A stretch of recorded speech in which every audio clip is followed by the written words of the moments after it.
ഇന്ന് നമ്മുടെ പോക്കറ്റിൽ പണമുണ്ടോ ഇല്ലയോ എന്നതിനേക്കാൾ നമ്മൾ ശ്രദ്ധിക്കുന്നത് ക്രെഡിറ്റ് കാർഡ് ഉണ്ടോ എന്നതിലാണ്. ഷോപ്പിംഗ് ആയാലും ഓൺലൈൻ പേയ്മെന്റ് ആയാലും ക്രെഡിറ്റ് കാർഡ് ഇന്ന് അനിവാര്യമായി കഴിഞ്ഞു. എന്നാൽ ക്രെഡിറ്റ് കാർഡ് ഉപയോഗിക്കുന്നവർക്കായി വലിയൊരു വാർത്ത പുറത്തു വരികയാണ്. 2026 ഏപ്രിൽ 1 മുതൽ ക്രെഡിറ്റ് കാർഡ് നിയമങ്ങളിൽ വിപ്ലവകരമായ മാറ്റങ്ങളാണ് വരാൻ പോകുന്നത്. ആദായ നികുതി വകുപ്പ് പുതിയതായി കൊണ്ടുവരുന്ന ഇൻകം ടാക്സ് റൂൾസ് 2026 പ്രകാരം നിങ്ങളുടെ ക്രെഡിറ്റ് കാർഡ് ഇടപാടുകൾ ഇനി പഴയതുപോലെ ആയിരിക്കില്ല. എന്തൊക്കെയാണ് ആ മാറ്റങ്ങൾ? നമുക്ക് വിശദമായി നോക്കാം. ആദായ നികുതി വകുപ്പ് പുറത്തിറക്കിയ പുതിയ കറന്റ് നിയമങ്ങൾ പ്രകാരം നമ്മൾ അറിഞ്ഞിരിക്കേണ്ട 5 പ്രധാന മാറ്റങ്ങൾ ഇവയാണ്. 1. ക്രെഡിറ്റ് കാർഡ് വഴി നികുതി അടയ്ക്കാം. ഇതുവരെ ഡെബിറ്റ് കാർഡും നെറ്റ് ബാങ്കിങ്ങും വഴിയാണ് നമ്മൾ പ്രധാനമായും ഇൻകം ടാക്സ് അടച്ചിരുന്നത്. എന്നാൽ ഏപ്രിൽ മുതൽ നിങ്ങൾക്ക് നിങ്ങളുടെ ക്രെഡിറ്റ് കാർഡ് ഉപയോഗിച്ചും നികുതി അടയ്ക്കാനുള്ള അനുമതി ലഭിക്കും.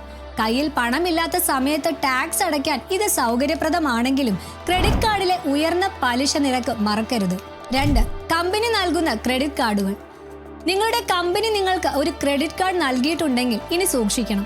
അത് കമ്പനി ആവശ്യങ്ങൾക്കായി മാത്രമാണ് ഉപയോഗിക്കുന്നതെങ്കിൽ പ്രശ്നമില്ല. എന്നാൽ ആ കാർഡ് ഉപയോഗിച്ച് നിങ്ങൾ സ്വന്തം ആവശ്യങ്ങൾക്കായി പണം ചെലവാക്കിയാൽ ആ തുകയുടെ മൂല്യത്തിന്മേൽ നിങ്ങൾ നികുതി നൽകേണ്ടി വരും. 3.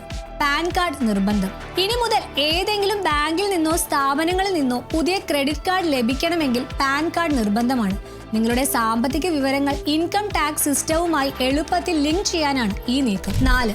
മേൽവിലാസം തെളിയിക്കാൻ ക്രെഡിറ്റ് കാർഡ് സ്റ്റേറ്റ്മെന്റ്. പുതിയ നിയമപ്രകാരം മേൽവിലാസ രേഖയായി നിങ്ങളുടെ ക്രെഡിറ്റ് കാർഡ് സ്റ്റേറ്റ്മെന്റ് ഉപയോഗിക്കാൻ സാധിക്കും. എന്നാൽ ഒരു നിബന്ധനയുണ്ട്. ആ സ്റ്റേറ്റ്മെന്റ് 3 മാസത്തിൽ കൂടുതൽ പഴക്കമുള്ളതായിരിക്കരുത്. 5. 1 ലക്ഷം രൂപയ്ക്ക് മുകളിലുള്ള ഇടപാടുകൾ. ഇതാണ് ഏറ്റവും പ്രധാനപ്പെട്ട കാര്യം. ഒരു സാമ്പത്തിക വർഷത്തിൽ നിങ്ങൾ നിങ്ങളുടെ ക്രെഡിറ്റ് കാർഡ് ബില്ലായി 1 ലക്ഷം രൂപയോ അതിലധികമോ തുക അടയ്ക്കുന്നുണ്ടെങ്കിൽ ആ വിവരം ബാങ്കുകൾ ആദായ നികുതി വകുപ്പിനെ അറിയിക്കും. അതുകൊണ്ട് നിങ്ങളുടെ വരുമാനവും ചിലവും തമ്മിൽ കൃത്യമായ ധാരണ ഉണ്ടായിരിക്കണം. ചുരുക്കത്തിൽ ക്രെഡിറ്റ് കാർഡ് ഉപയോഗം കുറച്ചുകൂടി സുതാര്യമാക്കാനും നിരീക്ഷണം ശക്തമാക്കാനുമാണ് സർക്കാർ ശ്രമിക്കുന്നത്.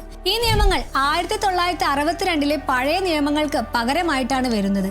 2026 ഏപ്രിൽ മുതൽ ഇവ പ്രാബല്യത്തിൽ വരുമെന്നാണ് പ്രതീക്ഷിക്കുന്നത്.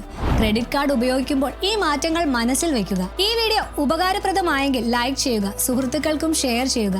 ബിസിനസ് സാമ്പത്തിക വാർത്തകൾ ലളിതമായി അറിയാൻ മണി ന്യൂസ് മലയാളം സബ്സ്ക്രൈബ് ചെയ്യാൻ മറക്കല്ലേ. നന്ദി.